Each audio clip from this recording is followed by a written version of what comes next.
আসসালামু আলাইকুম। আমরা ষষ্ঠ ব্যাংকিং ডিপ্লোমা এআইবিএ পরীক্ষা প্রস্তুতির জন্য ক্রেডিট অপারেশনস এন্ড ম্যানেজমেন্ট এই সাবজেক্টে সংক্ষেপে কম এই সাবজেক্টে মডিউল বি আমরা দেখব। মডিউল বি থেকে আলোচনা করা হয়েছিল অলরেডি। তো এখান থেকে আমরা যে প্রশ্নগুলি দেখেছি এগুলো আলোচনা হয়েছে। আর্থিক বিবরণী আলোচনা হচ্ছে আর্থিক বিবরণী বিশ্লেষণ। আর্থিক বিবরণী বিশ্লেষণ থেকে আমরা আলোচনা করব। এটা 2 স্টার দেওয়া আছে। 3 স্টার গুলি আমরা দেখি, মানে স্টার যুক্ত যে প্রশ্নগুলো সেই প্রশ্নগুলো আমরা আলোচনা করবো আর কি। তো আর্থিক বিবরণী বিশ্লেষণ বলতে কি বুঝি? 10 নম্বর প্রশ্ন। 10 নম্বর প্রশ্ন আমরা এখানে দেখব।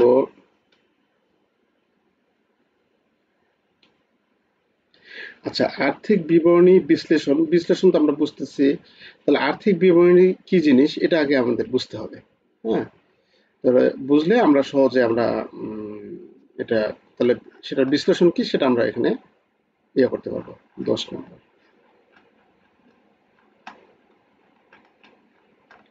আর্থিক বিবরণী বিশ্লেষণ, 10। আর্থিক বিবরণী বিশ্লেষণ, তাহলে আর্থিক বিবরণী হচ্ছে মূলত আমাদের ব্যবসায়ের জন্য, আমাদের কারবার প্রতিষ্ঠানের জন্য 4টি হচ্ছে গাণিতিক স্টেটমেন্ট। কিরকম? একটি হচ্ছে আয় ব্যয় নির্ণয় করি আমরা, ইনকাম স্টেটমেন্ট যেটা বলি, প্রফিট অ্যান্ড লস অ্যাকাউন্ট। হ্যাঁ, আমাদের ব্যাংকে যে ইনকাম স্টেটমেন্ট আছে সেই ইনকাম স্টেটমেন্ট যেখানে আমাদের নিট আয় কত সেটা আমরা বের করি। ঠিক আছে, এখানে অঙ্ক করে সব করে নিট আয় কত হয় সেটা বের করি, যেটাকে ইনকাম স্টেটমেন্ট বলি। এটা তারপরে আরেকটা করি, সেটা stock holder equity statement. Stock holder আমাদের কারবারের যে ডিরেক্টর স্যারেরা আছে, যে শেয়ার হোল্ডাররা আছে, সে শেয়ার হোল্ডারদের ইকুইটি কত আছে সেটা একটা স্টেটমেন্ট আমরা করি। হ্যাঁ, যে তাদের ইকুইটি কত থাকলো, অর্থাৎ যাকে বলে আমরা written earning. Stock holder equity না, রিটেন আর্নিং বলি, written earning, sorry, written earning statement. মানে আমাদের কারবারের নেট ইনকামের সাথে কত মুনাফার সব বাদ, মুনাফা যোগ করার পর, গত বছরের ব্যালেন্সের সাথে এই বছরের মুনাফা যোগ করার পর আমাদের যদি ডিভিডেন্ড থেকে থাকে, আমাদের যদি কোনো রিজার্ভ ফান্ড থেকে থাকে, সেগুলো বাদ দেওয়ার পর যে টাকাটা থাকবে সেটা হচ্ছে রিটার্ন আর্নিং। আরেকটা হচ্ছে ব্যালেন্স শিট। আরেকটা হচ্ছে কি ব্যালেন্স শিট। আমরা ব্যাংকে যেটা দেখতে পাই, আমরা ম্যানেজার স্যাররা ব্যাংক থেকে যেটা প্রিন্ট দিয়ে দেখতে পাই, সেটা হচ্ছে একটা এই ইনকাম স্টেটমেন্ট একটা পায়, আর একটা হচ্ছে ব্যালেন্স শিট পায়। এটা মনে হয় মেবি দেখতে পায় না। হুম, মেবি দেখতে পায় না, বা পাইতে পারে, হয়তো কোনো ব্যাংকে পেতে পারে, কিন্তু ইনকাম স্টেটমেন্ট এবং ব্যালেন্স শিট তারা প্রিন্ট দিতে পারে। তাহলে এখানে আমরা এই ব্যালেন্স শিটে কি কি দেখি? সম্পদ এবং দায়গুলো দেখি, কত টাকা সম্পদ আছে, কত টাকা দায় আছে। এটা হচ্ছে আমাদের আয়না স্বরূপ। এই ব্যালেন্স শিটটা হচ্ছে একটা কারবারের আয়না স্বরূপ, যে এটা দেখলেই বোঝা যাবে যে মানে কারবারের চেহারা কি কিরকম আছে, ভালো আছে না খারাপ আছে, ব্যালেন্স শিট। আরেকটা হচ্ছে cash flow statement. Cash flow statement মানে ক্যাশ টাকা আসছে কত, গেছে কত, এটার নাম হচ্ছে কি ক্যাশ ফ্লো স্টেটমেন্ট, শুধু নগদ টাকা আসা যাওয়াটা হিসাব এখানে। তাহলে কয়টা স্টেটমেন্ট হলো? স্টেটমেন্ট হলো 4টা। এখানে কি, 1 নাম্বার হচ্ছে ইনকাম স্টেটমেন্ট, 2 নাম্বার হচ্ছে রিটার্ন আর্নিং স্টেটমেন্ট, 3 নাম্বার হচ্ছে ব্যালেন্স শিট, 4 নাম্বার হচ্ছে ক্যাশ ফ্লো স্টেটমেন্ট। আর 5 নাম্বারটা হচ্ছে আমাদের টিকা ও বিশ্লেষণ, ব্যাখ্যা বিশ্লেষণ। টিকা ও ব্যাখ্যা বিশ্লেষণ এটা কি? ইনকাম স্টেটমেন্টে অনেক সময় দেখা যায় যে অবশ্যই কোন পদ্ধতিতে ধরছি, এটা গভীরের কথা, অবশ্যই কোন পদ্ধতিতে ধরছি সেটা এটা লিখবো। তার মধ্যে আমাদের এবারে কত টাকা রিজার্ভ, আমাদের কত টাকা কি রাখবো, সেই বিভিন্ন রকম এখানে নিয়ম নীতিগুলা কি, কোন পদ্ধতিতে আমরা মূল্যায়ন করেছি সেটা লিখতে হয়। হ্যাঁ, এটা ব্যাখ্যা করে দিলে আমরা বুঝতে সহজ, বা যে ব্যবহার করবে তার জন্য বুঝতে সহজ। তাহলে এই টিকাওটা হচ্ছে আমাদের আর্থিক বিবরণের অংশ। তাহলে এই 5টা যে বিষয়, এই 5টা বিষয় নিয়ে বলে আর্থিক বিবরণী। হ্যাঁ, এখান থেকে শুরু করে এত পর্যন্ত এগুলা হচ্ছে আর্থিক বিবরণী। তাহলে এই আর্থিক বিবরণী বিশ্লেষণ কি, এই জিনিসটা বিশ্লেষণ করব। মূলত আমাদের এই টিকার এটা কাজে আসে না, এবং আমাদের এই ডিভিডেন্ড এটাও আসে না, এটা খুব কম আসে, দায় মালিকানা সত্ত্ব হাবি যাবে এগুলো আসে অবশ্য পরে। আমাদের এই দুটাই, যে ইনকাম স্টেটমেন্ট এবং ব্যালেন্স শিট, এই দুটার যে দফাগুলো আছে সেই দফাগুলো একে অপরের সাথে আমরা বিশ্লেষণ করি, যে আমাদের কারবারের দায়ের তুলনায় কত সম্পদ রয়েছে, আমাদের দায় পরিশোধের ক্ষমতা কিরকম রয়েছে। তাহলে আমরা ব্যালেন্স শিট দেখে বুঝতে পারবো, কারণ সম্পদের দায় থাকে। আর আমাদের আমাদের আয়ের হার কত, আমাদের এবার আয়ের হার কত, গত বছরের তুলনায় আয়ের হার কত, বলে ইনকাম স্টেটমেন্টের দফা থেকে আমরা করতে পারি, তাই না? আর ক্যাশ ফ্লোটাও আমাদের তেমন ব্যবহার হয় না। তাহলে এই দুটা বেশি ব্যবহার হয়, একটা হচ্ছে ইনকাম স্টেটমেন্ট আর একটা হচ্ছে কি ব্যালেন্স শিট। তাহলে ইনকাম স্টেটমেন্ট এবং ব্যালেন্স শিটের যে দফাগুলো আছে এই দফাগুলো আমরা তুলনামূলক মানে পরস্পর তুলনা করে থাকি বিভিন্ন আইটেমের মধ্যে। এই আইটেমের মধ্যে তুলনা করাটাই হচ্ছে বিশ্লেষণ। আর এটা যে বিশ্লেষণ করি তার নাম হচ্ছে আর্থিক বিবরণী বিশ্লেষণ। তাহলে আর্থিক এখানে বলা আছে দেখুন, আর্থিক বিবরণী বিশ্লেষণ কি? একটি নির্দিষ্ট সময় শেষে প্রতিষ্ঠানের লাভজনকতা যাচাই। এই যে লাভজনকতা যাচাই করবো কোথা থেকে? আমাদের ইনকাম স্টেটমেন্ট থেকে দফা নিয়ে। ইনকাম স্টেটমেন্ট থেকে দফা নিয়ে আমরা লাভজনকতা যাচাই করি। তারপরে আছে আর্থিক অবস্থার সঠিক পরিমাণ নিরূপণ। আর্থিক অবস্থার সঠিক পরিমাণ নিরূপণের জন্য আমাদের ব্যালেন্স শিট দরকার। করার জন্য আর্থিক বিবরণী প্রস্তুত করা হয়। আচ্ছা, এই আর্থিক বিবরণীর অংশগুলো হলো বিশদ আয় বিবরণী, যেখানে লেখা যে কথাটা আমি বললাম সেটা এখানে লেখা আছে। বিশদ আয় বিবরণী, মালিকানা সত্ত্ব বিবরণী, আর্থিক অবস্থার বিবরণী, নগদ প্রবাহ বিবরণী, আর এই যে আর্থিক বিবরণীর নোট সমূহ, ওই নোট টিকা যে এই পাঁচটা। যে কৌশল বা পদ্ধতির সাহায্যে এ সকল বিবরণী পরীক্ষা হলো আর্থিক বিবরণী বিশ্লেষণ, নিরীক্ষা, বিচার বিশ্লেষণ এবং পর্যালোচনা করে। যে এখানে একটু ভাষাগত ইয়া হয়েছে, এইখানে হলো হবে না আর কি। যে কৌশল বা পদ্ধতির সাহায্যে এ সকল বিবরণী পরীক্ষা যেমন হবে আর্থিক বিবরণী বিশ্লেষণ, নিরীক্ষা, বিচার বিশ্লেষণ, পর্যালোচনা করে ব্যবহারকারীদের কাছে সরবরাহ করা হয় তাকে আর্থিক বিবরণী বিশ্লেষণ বলা হয়। আচ্ছা, যাই হোক, তাহলে আর্থিক বিবরণী বিশ্লেষণ মূলত হচ্ছে আর্থিক বিবরণীতে যে দফাগুলো রয়েছে সে দফাগুলো একে অপরের সাথে আমাদের তুলনা করা, বিচার বিশ্লেষণ করার নামই হচ্ছে আমাদের আর্থিক বিবরণী বিশ্লেষণ। আচ্ছা, এত কিছু আমাদের মানে লেখার দরকার না, শুধু একটি কথা লিখবে। আচ্ছা, আর্থিক বিবরণীর উপাদান সমূহ কি কি? এখানে কি আছে করলে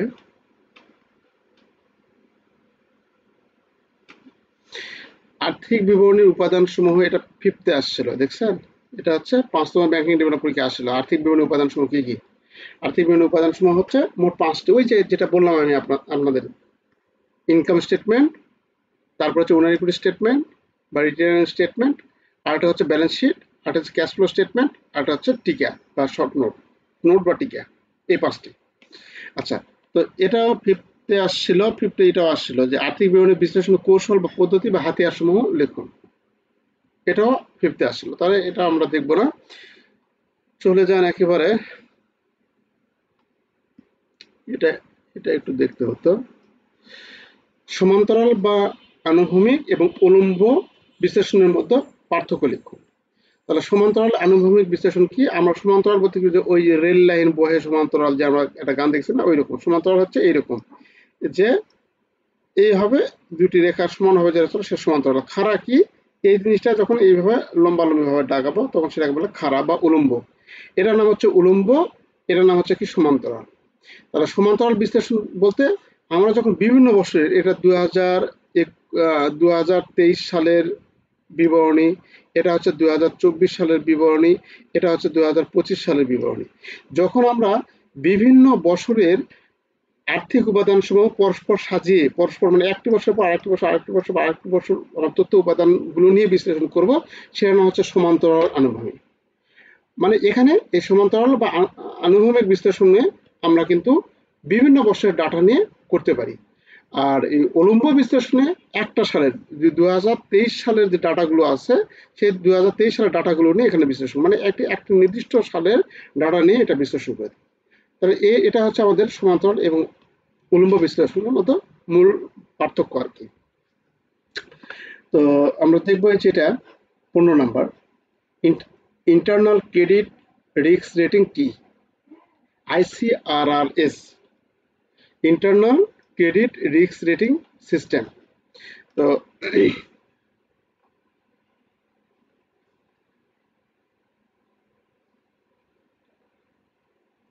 এখানে যেটা সমান্তরাল বা আনুভূমিক যেটা বললাম সেটা সংজ্ঞা দেওয়া আছে।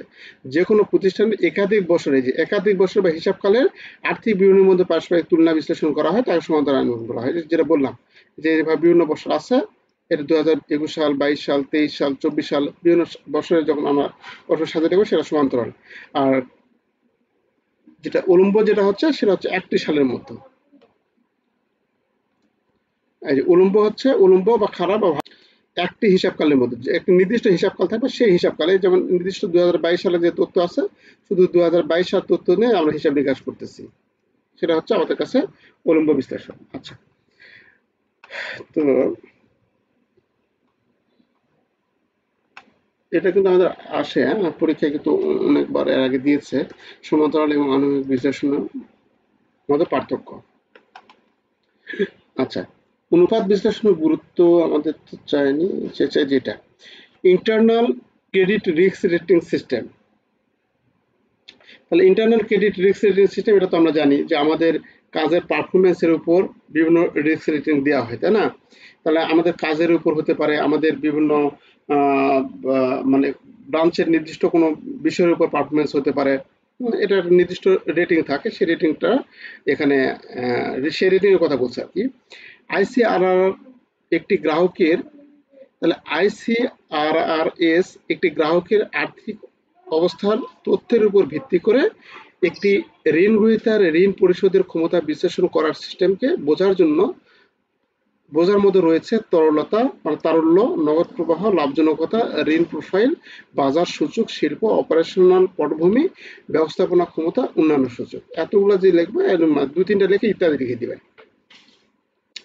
তাহলে আমরা, তাহলে এখানে আমাদের আইসিআরআর কি, যে আর্থিক অবস্থার উপরে একটি গ্রাহকের আর্থিক অবস্থার উপর ভিত্তি করে তার ঋণ যোগ্যতা, সে পাবে কি, ঋণ পাবে কি পাবে না, ঋণ পরিশোধ করতে পারবে কি পারবে না, এগুলা বিভিন্ন সূচক ব্যবহার করে আমরা সেটা ইয়ে করতে পারি। তার ব্যাংক স্টেটমেন্ট দেখে, তার আর্থিক লেনদেনের ইতিহাস দেখে কিন্তু আমরা সেটা করতে পারি। যে কোনো ব্যাংকের লোনের স্টেটমেন্টে দেখা যাচ্ছে টাকা দিয়েছে, দেয়নি, কিস্তি ফেল করেছে, ইয়ে হচ্ছে, তা হচ্ছে, তার আমরা বুঝতে পারতেছি তার ঘটনাটা কি, তাই না? তাহলে এখানে এই সিস্টেমগুলি একটি আর্থিক প্রতিষ্ঠানের ঝুঁকি ব্যবস্থাপনা প্রক্রিয়াগুলিতে একটি মুখ্য ভূমিকা পালন করে, ঋণ যোগ্যতা নির্ধারণের সহায়তা করে, উপযুক্ত ঋণের সীমা নির্ধারণ করে এবং অবহিত ঋণ সিদ্ধান্ত গ্রহণ করে থাকে। মানে আমরা এই যে সূচকটা আমরা তাকে আমরা দিচ্ছি, যেমন আমরা রেটিং করি না, বিশেষ করে সব সব কাস্টমার রেটিং করে থাকি যে কাস্টমার হাই রিস্কের মধ্যে পড়বে না লো রিস্কের মধ্যে পড়বে, এই রেটিং করে থাকে। এই রেটিংটাই মূলত হচ্ছে IRR ICRRS, internal credit risk rating system. তো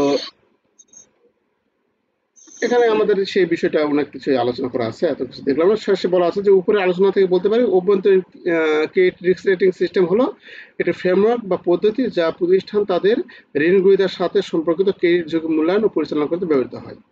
মোট কথা যে একজন কাস্টমার ক্রেডিট পাবে কি পাবে না, মানে ঋণ পাবে কি পাবে না, সে সেটা মূল্যায়নের জন্য যে রেটিং ব্যবহার করি আমরা, সেটা হচ্ছে অভ্যন্তরীণ ক্রেডিট রিস্ক রেটিং সিস্টেম।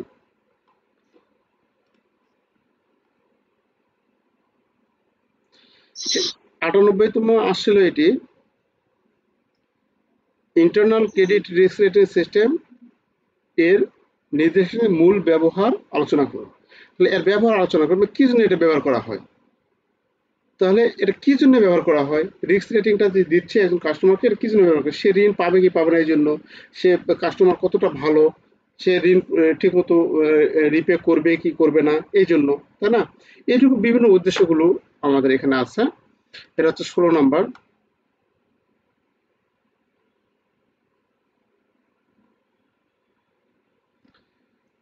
এখানে স্টেটমেন্ট বা ইয়ে আছে, পয়েন্ট আকারে দেওয়া নাই, আমাদের বই সম্বন্ধে মানে নিয়মের মতো দেওয়া আছে, এখান থেকে আপনারা ইয়া করে লিখবেন যতটুকু মনে থাকে আর কি। কোনো পরিবর্তন বা মুছে ফেলা ছাড়াই বাংলাদেশ ব্যাংক কর্তৃক জারি করা এই নির্দেশিকা এবং রেটিং সিস্টেমগুলো কঠোরভাবে অনুসরণ করতে হবে। আইসিআরআর এর সমস্ত এক্সপোজারের জন্য প্রযোজ্য হবে। এক্সপোজার বলতে এখানে আমাদের সীমা বলতে, হ্যাঁ, ঋণের সীমা কত বলতো, সমস্ত সীমার ক্ষেত্রে সীমা অল্প টাকা হলে হবে, বেশি টাকা হলে হবে, এরকম মানে যত ঋণের সীমা আছে সেই সীমার উপরে হবে।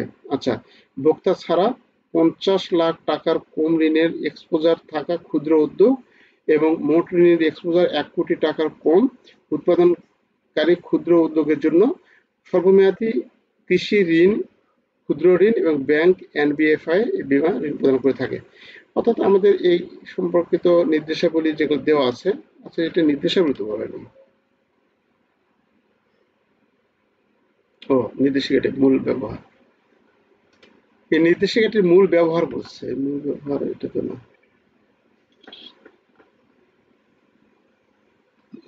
নির্দেশ মানে কি কি নির্দেশ দিয়েছে সেই নির্দেশাবলী এখানে দেয়া আছে। মানে এই নির্দেশাবলী বলতে আমাদের এই নির্দেশই দিতে হবে, এটা তুলে দিতে হবে। আর নির্দেশাবলীর ব্যবহার বলতে মানে কোন কোন ক্ষেত্রে এই নির্দেশগুলো আমরা ব্যবহার করব। ওই যে বললাম, কাস্টমারকে সঠিকভাবে মূল্যায়নের জন্য, কাস্টমারকে সঠিকভাবে চিহ্নিতকরণের জন্য আমরা এটা ব্যবহার করে থাকি।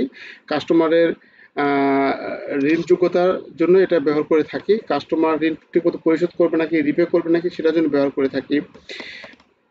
মানে মূলত এটা কাস্টমারের উদ্দেশ্যে এটা করা হয়েছে। এবং আমরা ব্যাংক বা প্রতিষ্ঠান, আমরা একটি নির্দিষ্ট শিল্পে বা খাতে কত টাকা ঋণ পরিশোধ, কত টাকা পর্যন্ত ঋণ দিতে পারি, এর এক্সপোজারটা কত, সেজন্য আমরা এটা করে থাকি। তারপরে এটা আছে আইসিআরআর অনুশীলনে পরিমাণগত ক্রেডিট অফিসার, একজন বিশ্লেষক দ্বারা পরিচালিত রিলেশনশিপ ম্যানেজার মোট স্কোর তৈরি, গুণগত মূল্যায়ন সম্পূর্ণ করবেন। আচ্ছা, এটা তারপরে আছে আইসিআরআর ক্রেডিট অনুমোদন প্রক্রিয়া একটু। এখানে যেটা বলা আছে নির্দেশাবলী, এটা হচ্ছে আলাদা হবে। নির্দেশাবলী দেওয়া আছে, প্রশ্নটা একটু মিস্টেক মেবি হয়েছে। এটা 16 নম্বর, এটা হবে না, 16 নম্বর এটা আলাদা। নির্দেশিকার মূল ব্যবহার বলছে, এখানে কি নিচে লেখা আছে?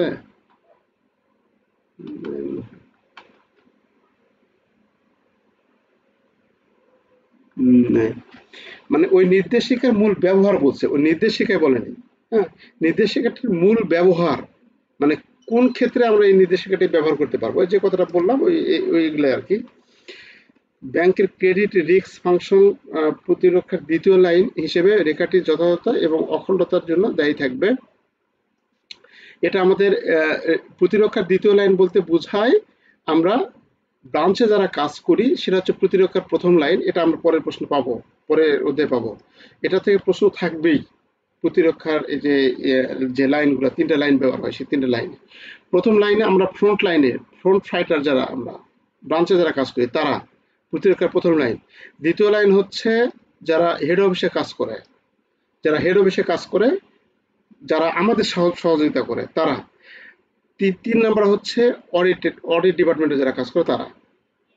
এই 3টা লাইন। প্রথম লাইন ব্রাঞ্চের ফ্রন্ট লাইনে যারা কাজ করে তারা। 2 নম্বর হচ্ছে হেড অফিসে, ব্যাক অফিসে বসে যারা আমাদের সাপোর্ট করছে তারা। 3 নাম্বার হচ্ছে অডিট ডিপার্টমেন্ট।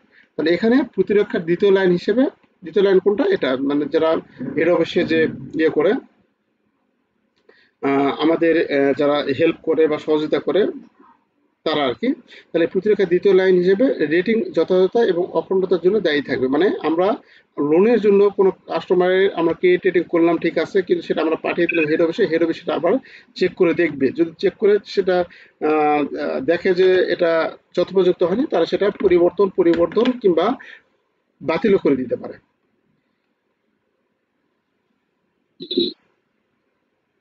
সেখানে নির্দেশিকা দেওয়া আছে বহু।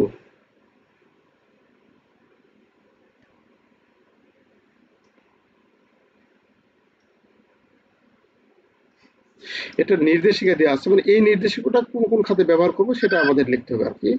ওটা আমরা বানিয়ে লিখতে পারবো। নির্দেশিকাগুলিতে বর্ণিত নির্দেশাবলী অনুসরণ ক্রেডিট রিস্ক রেটিং সিস্টেম কাজ করছে কিনা তা। অর্থাৎ মোট কথা, এই ক্রেডিট রিস্ক রেটিং সিস্টেমে কাস্টমারকে আমরা যথোপযুক্ত কাস্টমার নির্বাচন করতে পারবো কিনা, যথোপযুক্ত কাস্টমারকে আমরা ঋণ দিতে পারবো কিনা, সে ঋণ পেমেন্ট আসবে কিনা, এগুলা এই নির্দেশাবলীর ব্যবহার আর কি। এই নির্দেশাবলীর ব্যবহার এগুলা আমাদের যথোপযুক্ত মনিটরিং করতে হবে। যথোপযুক্তভাবে আমাদের কাস্টমার হ্যান্ডেলিং, অর্থাৎ কাস্টমারকে ঋণ দেওয়া থেকে শুরু করে কাস্টমার ঋণ আদায় করা পর্যন্ত কাস্টমারের আমাদের তল্লাশি চালাতে হবে, অনুসন্ধান করতে হবে। এই বিষয়গুলো আমরা বানিয়ে লিখবো আর কি। নির্দেশগুলো ব্যবহার চাইছে এখানে, এই প্রশ্নটা নির্দেশিকা দেওয়া আছে। ব্যবহার আমি আপনাদের দেখি ইয়াকে দিব নি। এই প্রশ্নটা যেহেতু সালে আসছিল তো, ইম্পর্টেন্ট প্রশ্ন আর কি। আচ্ছা, ও এইটা 16 নম্বর, এটা আইসিআরআর সম্পর্কিত সাধারণ নির্দেশাবলী আলোচনা করুন। ওটা হচ্ছে নির্দেশাবলী। এটা হচ্ছে, এটা তো 18 নম্বরেই করছি, 16 নম্বর।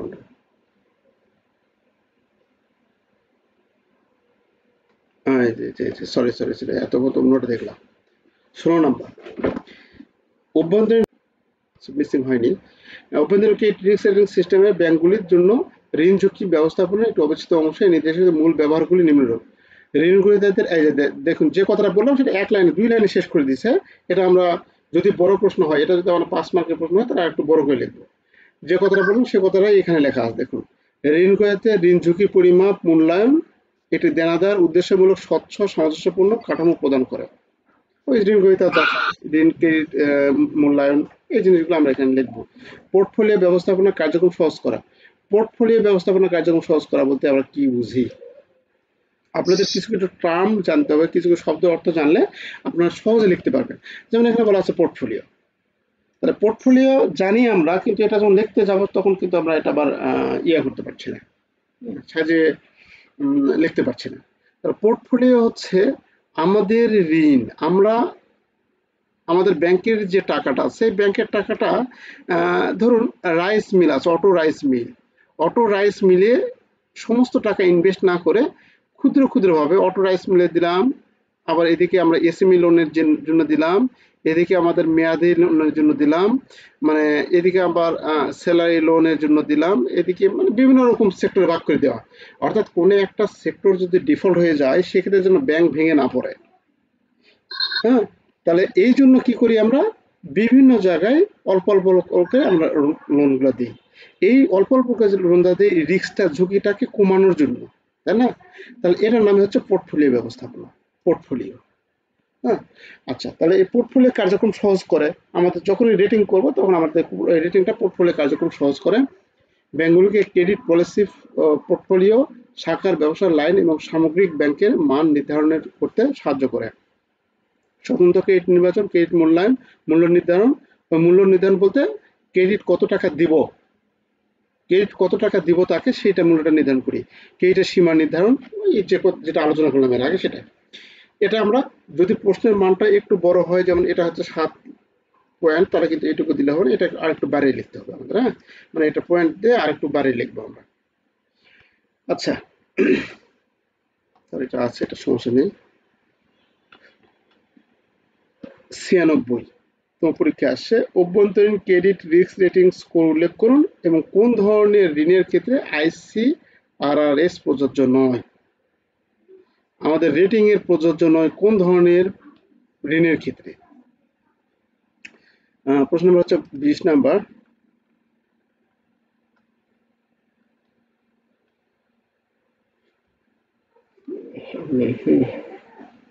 এই যে 20 নাম্বার। তো স্কোরটা আমরা একটু রাখবো, রেটিং, মূল স্কোর, সংশোধিত স্কোর।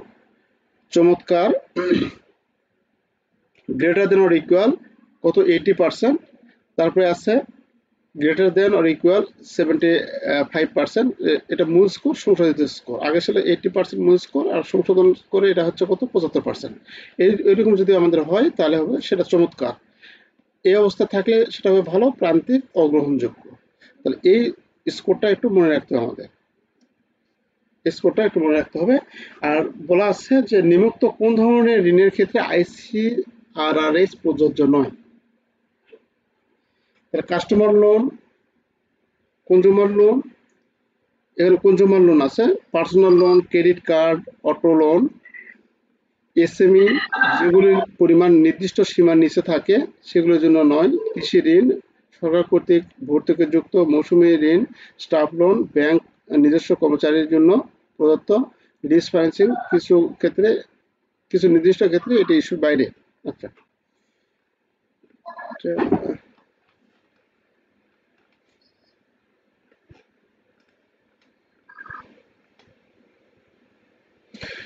এটা এবার দেওয়ার সম্ভাবনা অত্যন্ত বেশি এই প্রশ্নটা। ক্রেডিট রিস্ক রেটিং ব্যতিক্রম, ক্রেডিট রিস্ক রেটের ব্যতিক্রম গুলি আলোচনা করুন। ক্রেডিট রেটিং কি, সরি হ্যাঁ, ক্রেডিট রেটিং কি, ক্রেডিট রিস্ক রেটিং ব্যতিক্রম গুলি আলোচনা করুন। তাহলে ক্রেডিট রেটিং তো বুঝতে পারতেছেন, ক্রেডিটের ঋণ যোগ্যতা, ঋণ সে পাবে কি পাবে না, এই জন্য যে রেটিংটা করা হয় আর কি। ক্রেডিট রেটিং হলো একজন ব্যক্তি বা সত্তার ক্রেডিট যোগ্যতার একটি প্রমিত মূল্যায়ন যা তাদের ধার করা তহবিল পরিশোধ বা আর্থিক বাধ্যবাধকতা পূরণ করার ক্ষমতাকে নির্দেশ করে। তাহলে ক্রেডিট রেটিং হলো একজন ব্যক্তি বা সত্তার ক্রেডিট যোগ্যতা, মানে ক্রেডিট সে পাবে কি পাবে না এটার মূল্যায়নের জন্য তাদের ধার করা, মানে তারা যে ঋণ নিচ্ছে সেই ঋণ করার তহবিল ফেরত দিবে এবং তারা আর্থিক বাধ্যবাধকতা পূরণ করার ক্ষমতা রয়েছে কিনা, মানে আমরা যাকে ঋণ দিচ্ছি সেই ঋণটা পরিশোধ করার ক্ষমতা আছে নাকি, তার সেই পরিমাণে অ্যাসেট আছে নাকি, এই জিনিসটা আমাদের মূল্যায়ন করা। এই মূল্যায়ন করাটার নাম হচ্ছে ক্রেডিট রেটিং। অর্থাৎ মোট কথায় একজন ব্যক্তি ক্রেডিট ঋণ পাবে কি পাবে না এই জন্য যে রেটিংটা আমরা করি সহজ কথায় সেটা হচ্ছে ক্রেডিট রেটিং। আর বই পুস্তকের ভাষা হলে আমরা ঘুরে ফিরে দু চার লাইন এখানে লিখতে হবে এই কথায়। উচ্চ রেটিং হলে পাবে না, মানে আমাদের উচ্চ ক্রেডিট রেটিংটাই হলো এখানে ক্রেডিট রেটিং, উচ্চতর ক্রেডিট রেটিং প্রায়শই ভালো ধরে নেওয়া শর্তাবলী আর আর্থিক সুবিধাগুলোতে এক্সেসের দিকে পরিচালিত করে, মানে উচ্চ রেটিংটা যদি বেশি হয়ে থাকে তাহলে আমাদের এক্ষেত্রে আমরা ভালো মনে করি, সে কথা বলা আছে।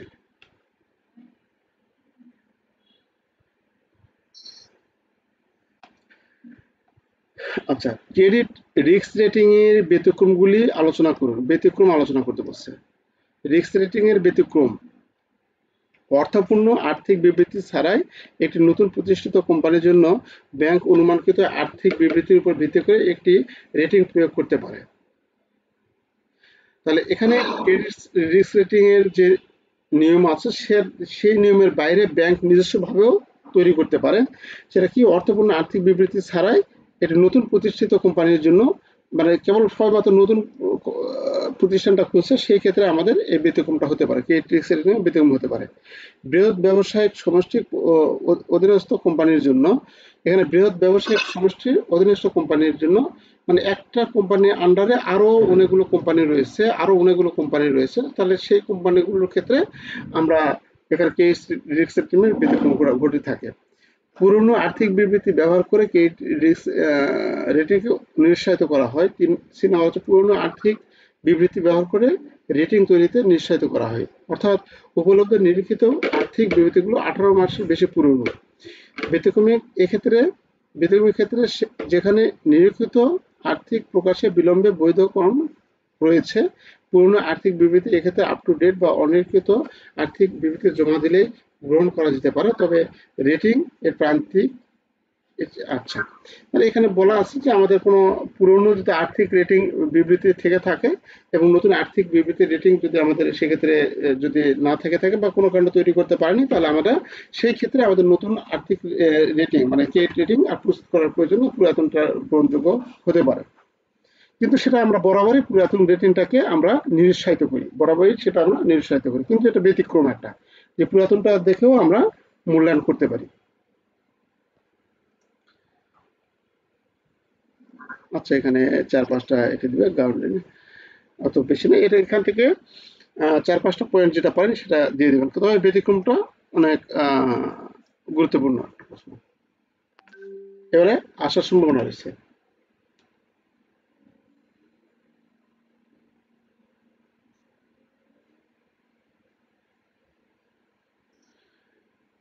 আচ্ছা, আর এখানে যাবতীয় প্রশ্নের সবগুলো এখানে দেওয়া আছে।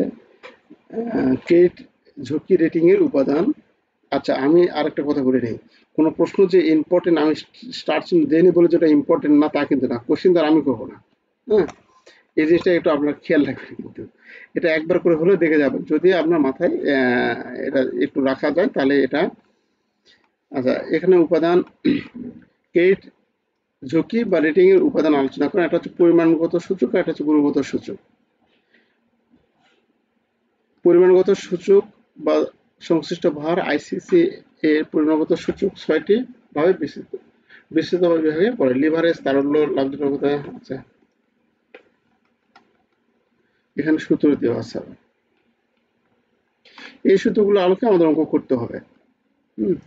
এখান থেকে এবারে কিন্তু আপনাদের জন্য এখান থেকে আসবে রেশিও অ্যানালাইসিস, রেশিও থেকে অঙ্ক আসবেই। আর হচ্ছে গুণগত দেখার দরকার নেই। আচ্ছা, এটা 5th আসছিল, এটা 5তম ব্যাংকিং টেবিল পরীক্ষা আসছিল, এটা আসলে 5তম, এটা আছে 96। তাহলে 5তমতে আসছিল ব্যাংকারের গ্রাহককে ঋণ অনুমোদনের সময় কি কি সাধারণ নীতিমালা অনুসরণ করতে হয়?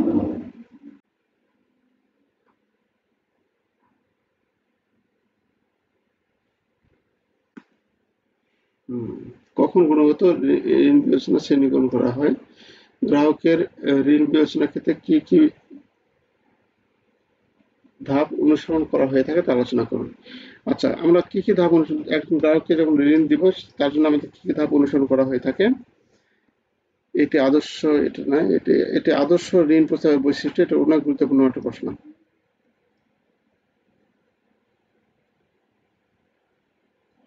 এটা আদর্শ ঋণ প্রস্তাবের বৈশিষ্ট্য, এটা অনেক গুরুত্বপূর্ণ। 28।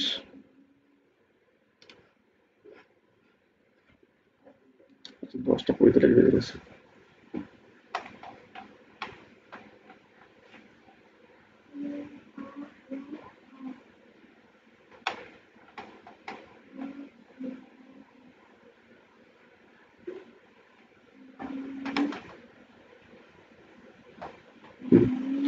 একটি আদর্শ ঋণ প্রস্তাবের বৈশিষ্ট্য আলোচনা করুন।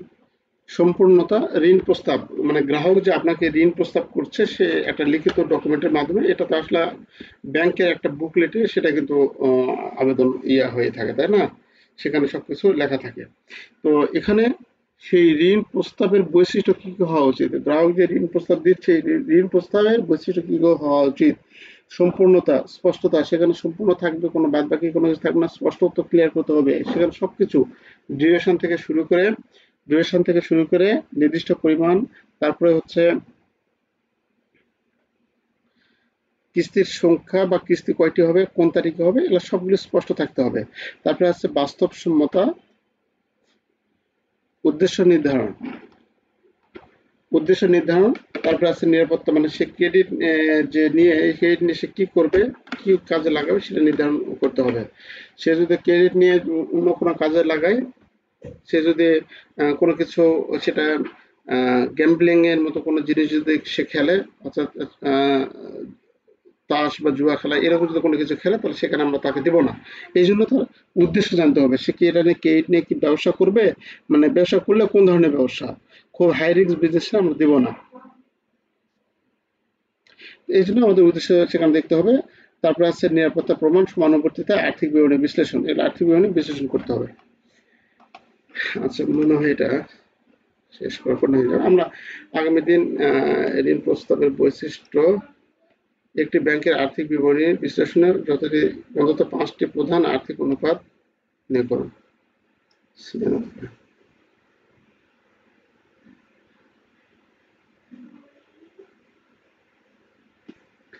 তারপর হচ্ছে একটা আর্থিক বিবরণী বিশ্লেষণের গুরুত্বটা আমরা দেখলাম। আর্থিক ঋণ তল্লাশি, ঋণ ইনভেস্টিগেশন কি, ঋণ তল্লাশি কি? ঋণ তল্লাশি, যেটা আগে আমরা দেখলাম, ঋণ তল্লাশি হচ্ছে আহ, একজন কাস্টমারকে ঋণের পর্যালোচনা করা আছে, ইনভেস্টিগেশন মূলত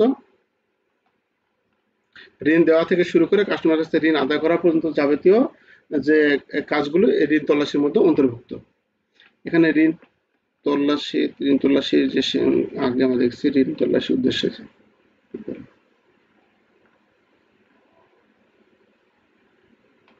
কি ব্যাপার?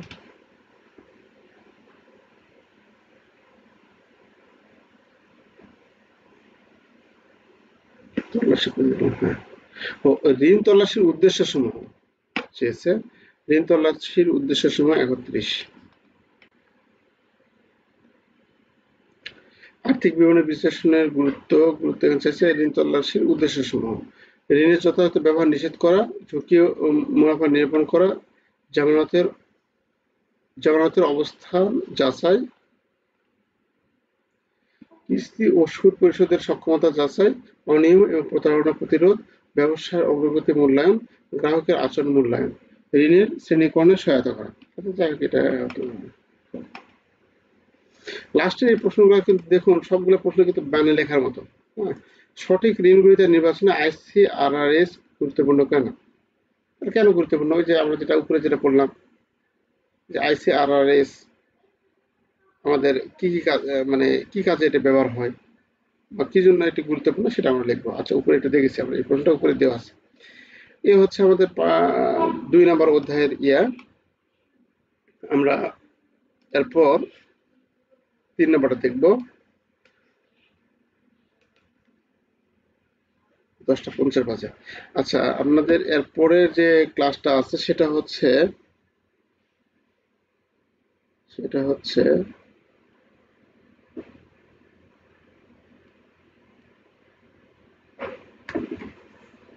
আজকে তারিখ কত ভাই? 6 তারিখ।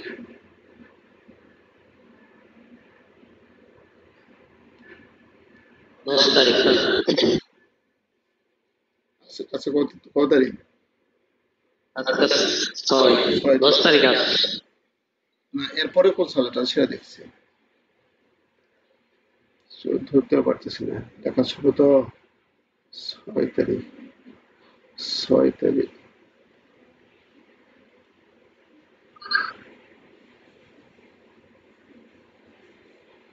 6 তারিখ, 6, হ্যাঁ 6 আগস্ট। ও, জিএফআই আছে, জিএফআই। আচ্ছা, জিএফআই আপনাদের আছে? জিএফআই নিয়ে আলোচনা আজকে আর না করি। জিএফআইও আমাদের জিএফআই সহজ আছে, ক্রেডিটটা একটু কঠিন আছে। আমরা জিএফআইটা আগামী দিন দেখাবো। আলিমিন ভাই আছেন? আচ্ছা, স্যার হ্যাঁ, কই ভাই? তুই সালের সালের প্রশ্ন আর এগুলো দেন স্যার। ওই সাজেশন। আচ্ছা, আচ্ছা, আচ্ছা, আচ্ছা, ঠিক আছে। আচ্ছা, ঠিক আছে তাহলে। আলিমিন ভাই আমার কথা শুনছেন? আচ্ছা, তাহলে আমরা জিএফআইটা একটু বাদ দিলাম।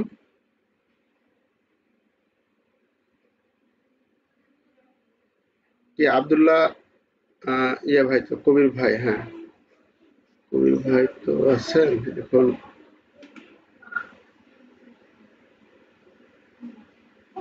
হ্যালো, হ্যাঁ, জি। দাদা ভালো আছেন? জি, আছি, ভালো আছি ভাই। আজকে কি জিএফআই ক্লাস হবে না? জিএফআই 11টা বেজে গেছে তো। আচ্ছা, মানে কথা বলতে বলতে অবস্থা খারাপ হয়ে গেছে। আচ্ছা, সমস্যা নাই, আমি তারপরে ওটা আলোচনা করি। ওই সাবজেক্টটা যদিও আপনাদের জন্য খুব ভালো মতো লেখা হয়েছে, ওটা নিয়ে একটু হালকা পাতলা একটু আলোচনা করি। একবারে ছেড়ে দিলে দেখা যাবে যে ইয়ে হবে। আচ্ছা, ঠিক আচ্ছা আছে। ঠিক আছে স্যার। ঠিক আছে, জিএফআই নিয়ে আলোচনা করছি।